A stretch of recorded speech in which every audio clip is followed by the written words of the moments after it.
Welcome to this session of Materials Engineering. Myself, Anirban Sarkar, Assistant Professor, Department of Mechanical Engineering of JIS College of Engineering, Kollam. In today's session, we will discuss about the torsion and fatigue testing. So first of all, learning outcome. After completion of this session, one can understand the importance of torsion and fatigue testing. So first of all, we will discuss about that torsion testing. So here in this figure, a torsion testing equipments are shown. So here the jobs are loaded with the help of the two jaws of the machine as shown. And in one end the torque is applied, and in the other end from a dial indicator the degree of movement is measured. So basically, if we go through, the torsion test is not widely used as an tension test. However, sometimes it is useful in many engineering applications and also in theoretical studies of plastic flow. Torsion test is carried out on materials to determine such properties such as modulus of elasticity in shear, the torsional yield strength, and the modulus of rupture. It is carried out on the parts such as shafts, axles, twist drills, rivet, and keys used in shaft, wires, and rod.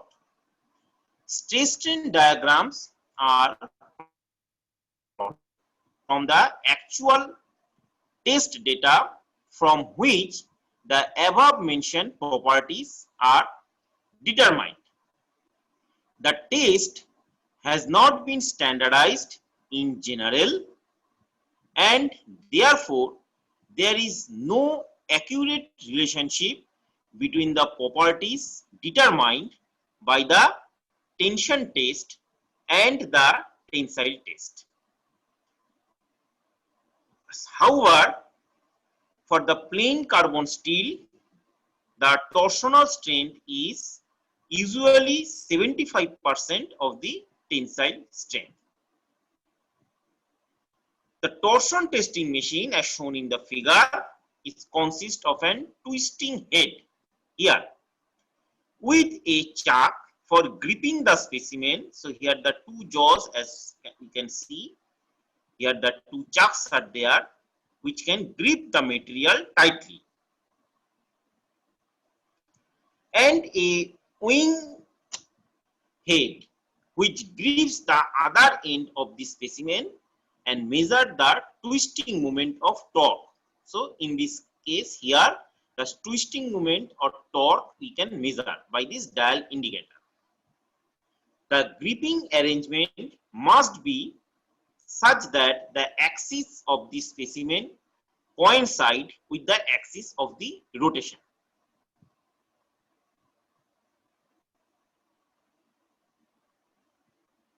Next is the theoretical part. In torsion testing, the circular bar is placed in the machine such a way that its longitudinal axis coincide with the axis of the grips, and so that it remains straight during the test. Then rotate one grip at a reasonably constant speed until the test piece breaks. Here, the shearing stress will develop in any cross section of the bar whose value increases linearly from 0 at center to a maximum at the outer periphery. Tropometer is used to measure the twist to an accuracy of 1 minute.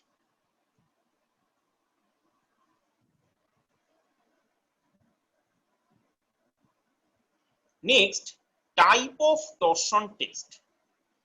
Type of torsion testing vary from product to product but can usually be classified as axial torsion, that is applying both axial, that is tension or compression, and torsional force to the test specimen.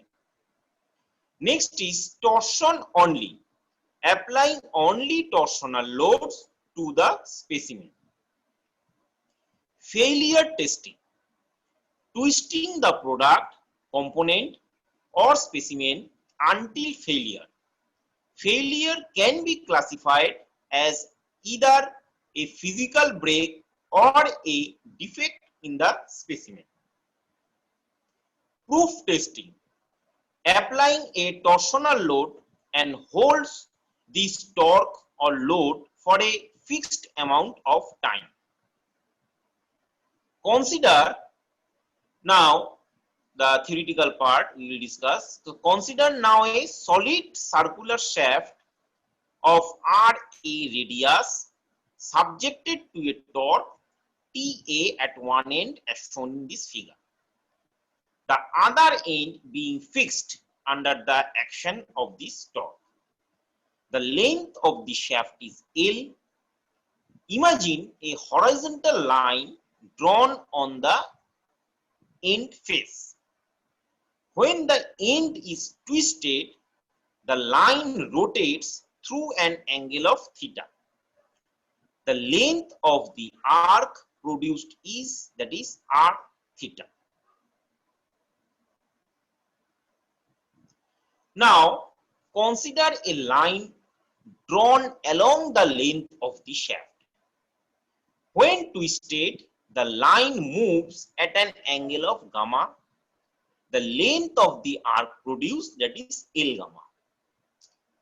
If we assume that the two arcs are same, it follows that arc theta equal to L gamma.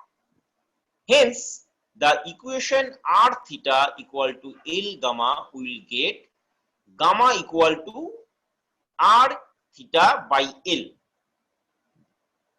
So the relationship between the shear strain, that is gamma, that is producing, that is called shear strain, and shear stress B will be G equal to tau by gamma, where D is the shear stress and G is the modulus of rigidity.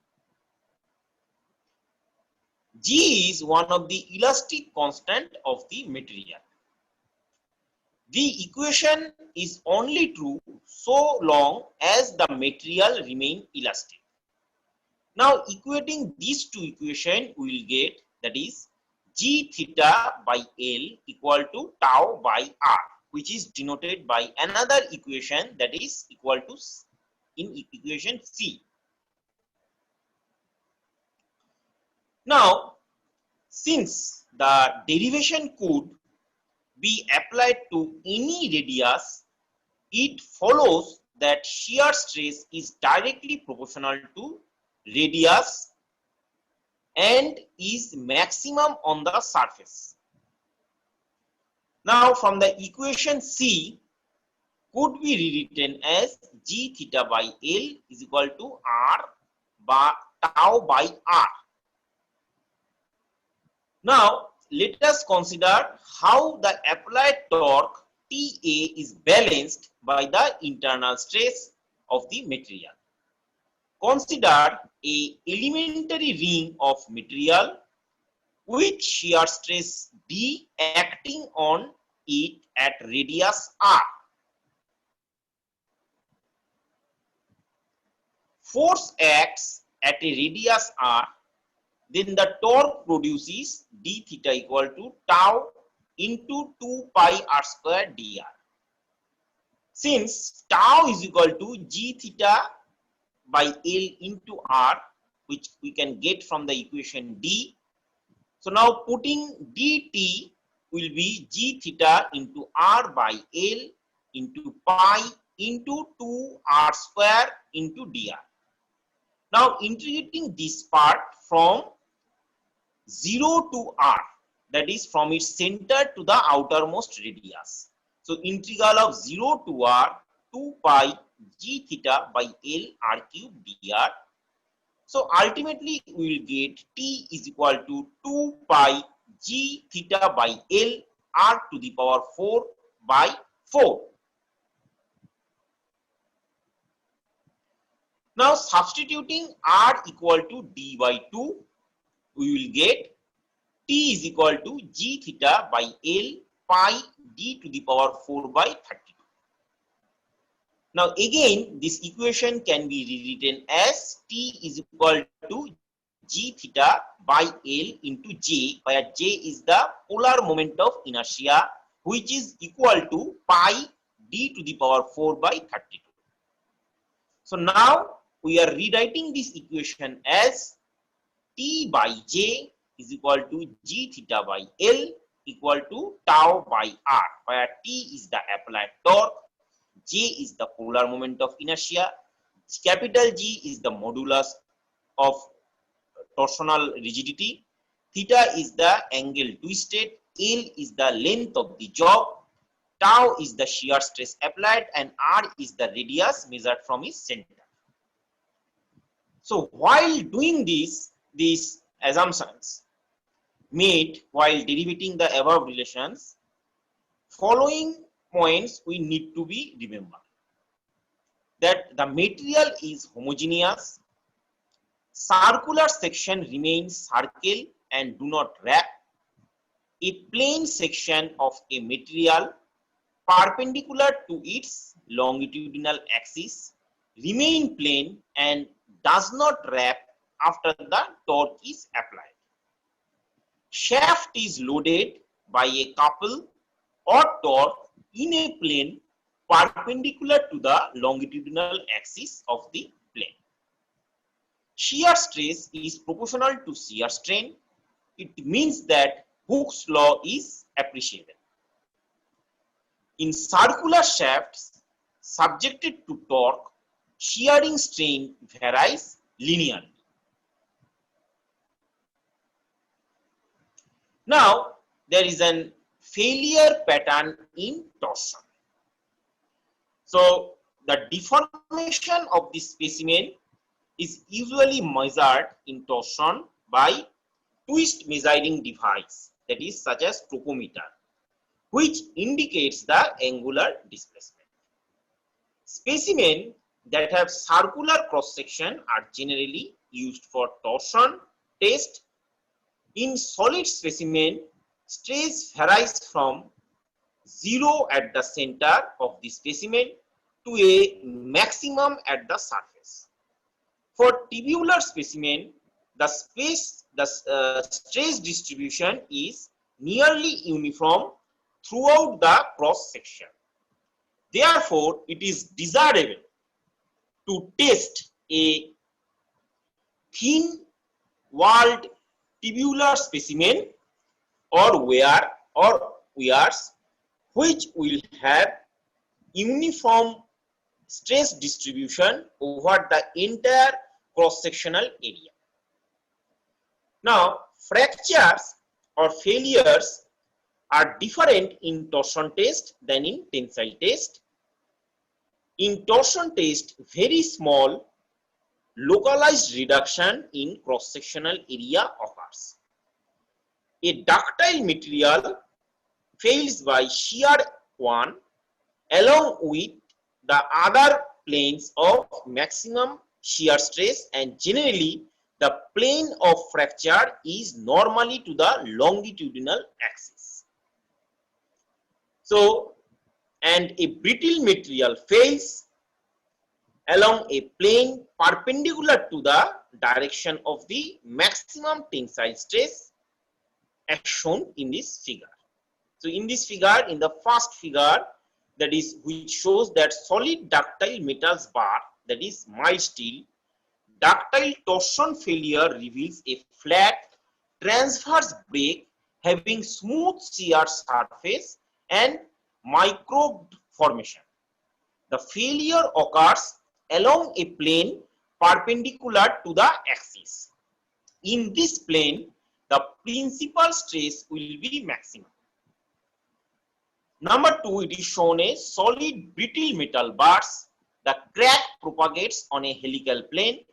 The fracture surface roughness increases with distance of propagation.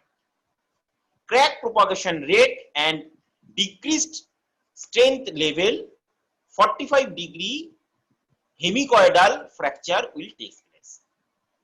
Number 3, ductile metal tube failure that is due to buckling of the material. And number 4, it is shown brittle metal tube. Now, evaluation of fractures occurring during simple torsional test. That is normal torsion fracture as shown. The characteristics of this: smooth fracture plane perpendicular to the wear axis, no cracks in fractured plane. In case of brittle material, fracture plane at an angle of 45-degree to wear axis, no cracks at fracture plane. Number 2, that is type of fracture, fracture with local cracks, regular fracture. If it is smooth, that is fracture plane perpendicular to wear axis and partially cracked. Stepped, a part of this fracture plane is still smooth, partially cracked.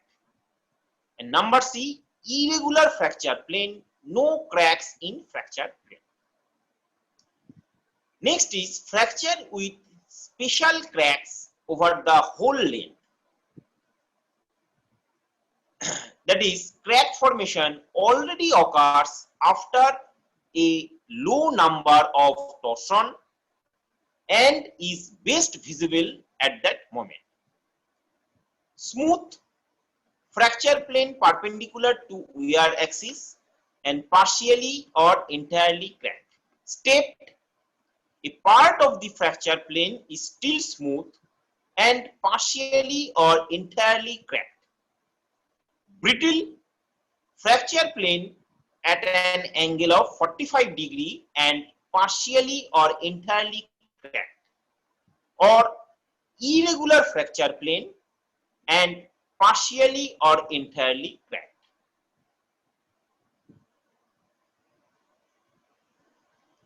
Now the next test, that is the fatigue testing. Fatigue testing, in this here, a schematic diagram is shown.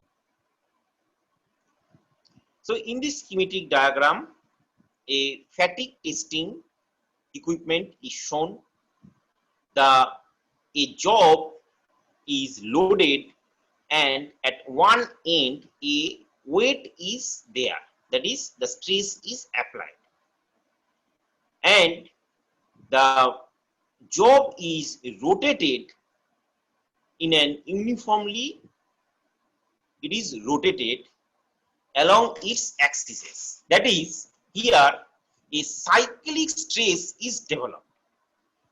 When the load is given in this section, so the part of the job upper surfaces will experience a tensile loading and the lower part will be compressive loading.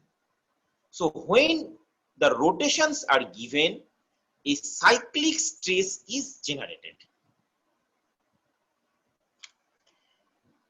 Now, these fatigue tests are done where frequent stress fluctuations, that is, the material may fail at a stress level far below its static ultimate tensile strength.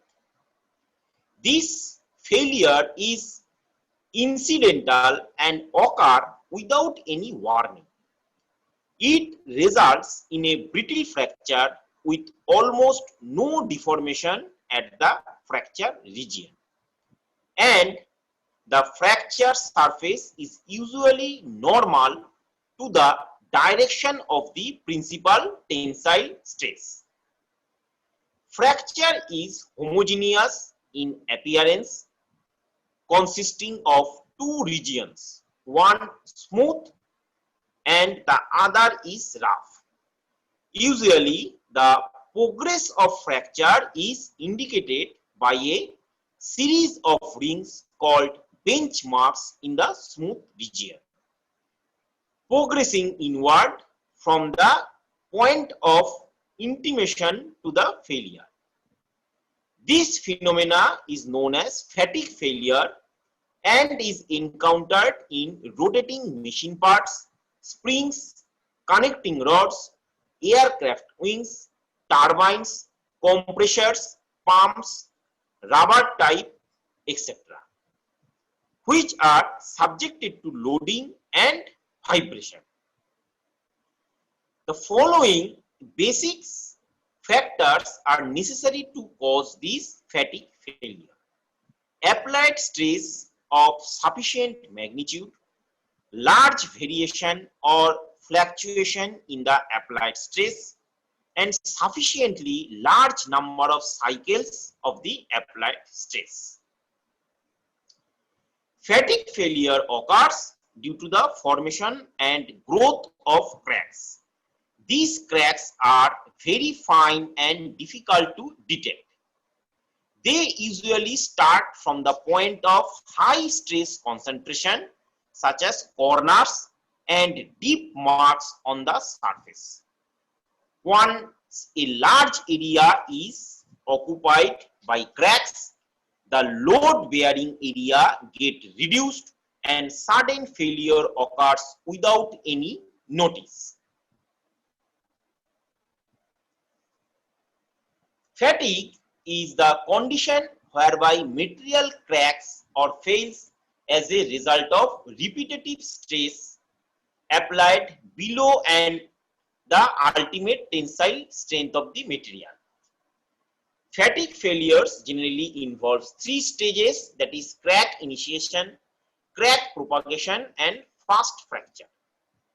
Fatigue failures occurs quite suddenly with catastrophic result, and although most insidious for material, polymers and ceramics, and are also susceptible to sudden failure, fatigue failure. Fatigue cracks, brittles like failure even in normal ductile materials with little gross plastic deformation occurring prior to fracture. The processes occurs by the initiation and propagation of crack, and ordinarily the fracture surface is close to perpendicular to the direction of maximum tensile stress. Applied stress may be axial, flexural or torsional in nature. In general, there are three possible fluctuating stress time modes possible.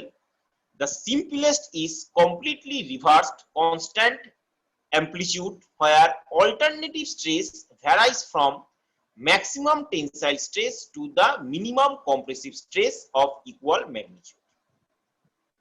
The second type, termed as repetitive constant amplitude, occurs when maximum and minimum are asymmetric, relevant to zero stress level. Lastly, the stress may be vary randomly in amplitude and frequency, which is merely termed random cycling. Most engineering failures are mainly due to fatigue, in which components are subjected to fluctuating or cyclic loading, such as suspended bridges, rails, or airplane wings. Though the fluctuating load is normally less than the yield strength of the material, it results in fracture behavior which is more severe than the achieved from the static loading. Fatigue failures are therefore unprecedentable and provide high risk situation. if the operators are not aware of the material behavior when subjected to fatigue loading. Cyclic loading is generally has no repeated pattern or in situation where overloading occurs. However, in order to investigate the fatigue behavior according to the engineering purposes, a simple relation between the stress and the number of cycles to failure can be expressed in a sinusoidal curve as shown in the next page.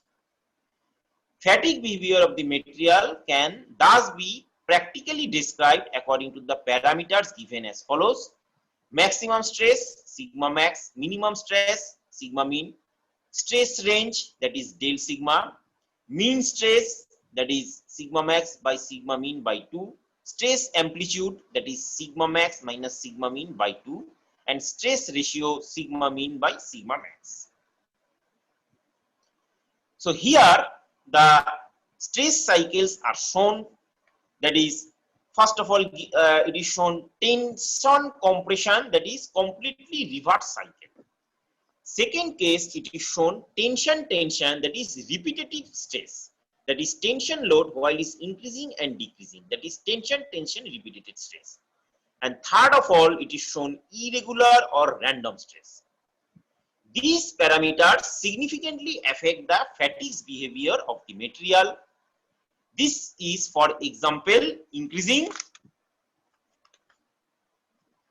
in the maximum stress as well as the mean stress, and the stress range leads to more severe fatigue condition. If the maximum and minimum stress are tensile, they are considered to be more dangerous than compressive stresses, as the tensile stress will open up the fatigue crack.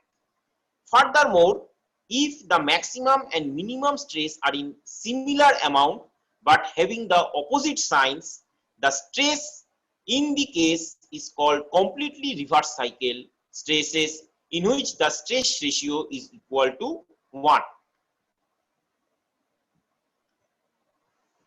Now, fatigue failures, that is fatigue of an uncracked component and fatigue of an cracked structure. So fatigue of an uncracked component, in this case no cracks pre-exist. Initialization and control fracture will dominate the fatigue life of the component. Example of this category fatigues are components such as ball race, gear teeth, axles and shaft. It is, that is, divided into two parts, that is high cycle fatigue and low cycle fatigue. In high cycle fatigue, the peak stress of the cyclic loading is below the yield strength of the material. Life before the fracture, that is greater than 10 to the power 4 cycle. Examples are all rotating or vibrating components such as wheels, axes and shafts. Low cycle fatigue, the peak stress of the cyclic loading is above the yield strength of the material. Life before the fracture is, that is, lesser than equal to 10 to the power 4 cycle. Examples of low cycle fatigue include many airframes and turbine component of the aero engine. Now, in another category, fatigue of the cracked structure, that is cracks pre-exist in material. Propagation controlled of fracture will dominate the fatigue life of the component. Example of this category of fatigue are all large structure produced by welding, diffusion bonding and coating. The fatigue test can be conducted using an instrument as shown.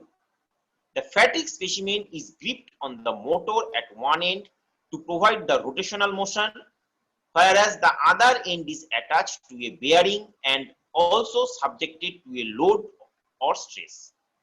When the specimen is rotated about the longitudinal axis, the upper and lower part of the specimen gauge length are subjected to tensile and compressive stresses respectively. Therefore, stress varies sinusoidally at any point of the specimen surface. The test procedure until specimen failure takes place. The revolution counter is used to obtain the number of cycles to failure corresponding to the stress applied. So here the curve, that is the stress amplitude, that is measured S, and the number of cycle N, that is Sn curve for ferrous and non-ferrous material shown. So in the first of all, that A, it is shown as Sn curve for the ferrous material, where we can find a limit that is called endurance limit. So up to which, if we design the material so as the material fatigue life will be much longer, and if we design a material below its endurance limit, then the material will fail early. So while designing any dynamic component where the motions are relative motions are there, so if we go for design by considering this endurance limit of that material, so material will be last for few lakhs of cycles. The part B curve is shown for the non-ferrous materials. Here we cannot predict, we cannot see that any endurance limits are present, as any amount of small load we apply for a non-ferrous materials particularly, so there is no endurance limit we can find.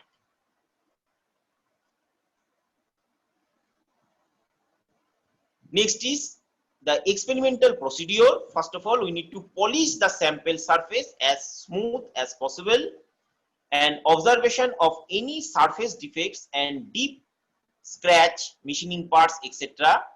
we need to be observed. Reject the sample if there is any defects. Measures the dimension of the given specimen of mild steel. Feed the specimen in a sample holder such as it passes through the opening provided in the rod on which the loads are seated. After fitting the sample, keep the desired load on the seat provided for the load. Switch on the instrument to conduct the fatigue test and record the time of the failure when it occurs.